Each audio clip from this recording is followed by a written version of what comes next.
I know, yeah, yo.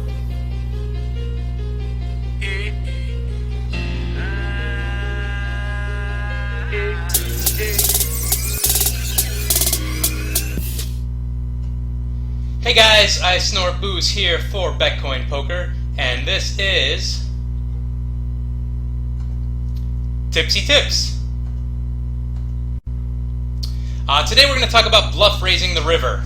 The river is the most powerful street in poker and potentially the most profitable street in poker. By the time you hit the river, there's often a nice pot developed. And since all our bet sizing should be based on the size of the pot, we have the potential to win or lose many chips here. And also, since we're narrowing our opponent's range street by street, we can use the information that we've gathered about our opponent's betting patterns in the hand to find profitable spots to make this dominant move. So today I'm going to demonstrate a couple hands where I decided to try and bluff raise the river and explain my reasoning behind that. Let's pull up the first one.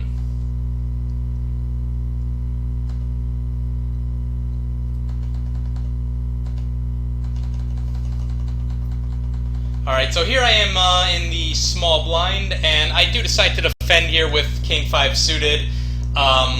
You know, obviously find a fold here as well, but that's a topic for another video.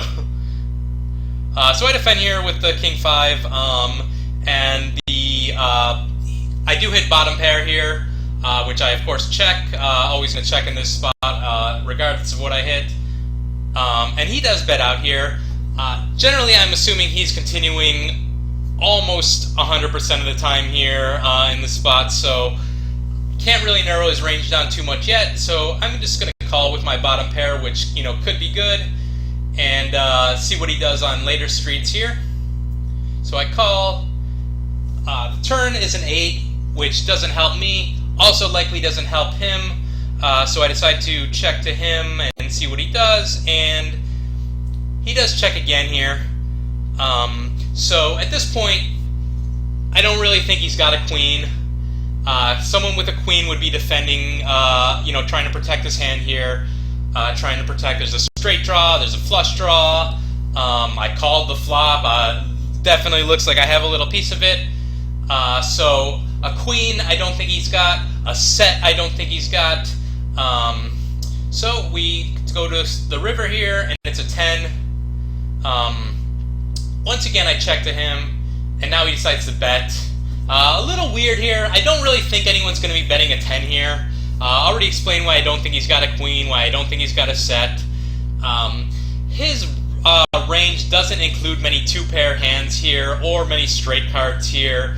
Generally, someone's not, it's a low board. They're not going to be opening up with, low cards. I mean, it's possible he's got some lower suited connectors.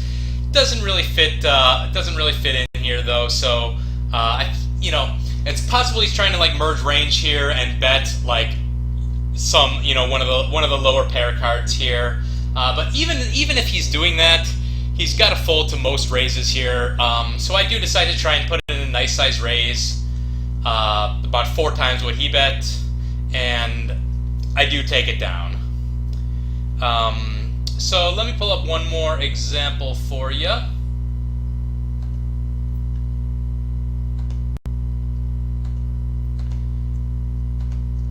So here's one more hand. As you can see, the blinds are 15-30, so this is the beginning of a tournament. And the hijack position decides to raise 6x for some odd reason. Hard to really say why. I mean, maybe he's trying to protect some big hand or something. I don't know. It doesn't really make sense to bet 6x ever. I got King Jack here. Normally I'd want to either raise or fold here, but I don't want to really raise a 6x open because then I'm creating a huge pot early in a tournament, and I'm not quite ready to fold. I'm in position, we're 6-handed. King Jack plays reasonably well after the flop, so I do decide to flat here in this rare spot with the King Jack. And everyone else folds. Flop is 8, 9, 10. And he checks, which again kind of signifies weakness. It's possible, he could have hit the nuts here, but I'm not going to put him on exactly Jack Queen. And on a coordinated board like this, 8, 9, 10 with the flush draw, you know, generally a check is weak because he would want to be protecting his large cards if he's got like a big overpair or something. And I got plenty of equity, so I just decided to check back. The flop is a 6. Now, it's possible, you know, he might have opened 6x with ace-7 or pocket 7s, but almost always, if that were the case, you know, if he had an open-ended straight draw, he'd be betting continuing the flop. He did not continue on the flop, so I do not think he has a 7, and I still don't think he hit the flop because he would have bet the flop, and I still don't think he's got an overpair because he would have bet the flop. But all of a sudden he comes out with this weak-ass 1/3 of the pot raise.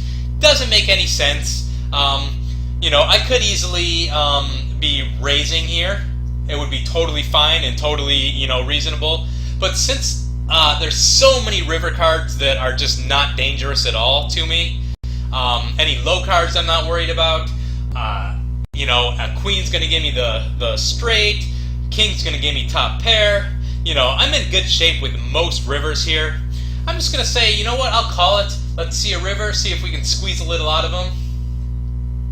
So I do call here, and the river's a 3. Once again, you know, unless he happens to have pocket 3s, he doesn't really have shit here in most spots. So he bets a 1/3 of the pot. Again, kind of a weak bet. Possibly hit those 3s, but I'm not going to bank on that shit. So, you know, now I've got to decide what to do with my Jack-King. Obviously, I think I'm behind. I'm behind any ace. I'm behind King-Queen. So, you know, the only way I'm going to win this pot is by betting. So I bet a good amount. Again, you know, 4 to 5 times his bet size.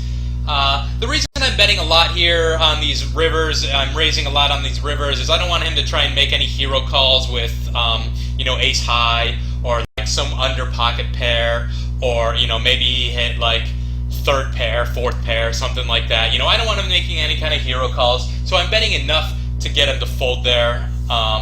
And again, you know, it's risky to bet that amount unless you've gone through the hand like we have and analyzed every street and decided, hey, what he's doing just doesn't make sense here.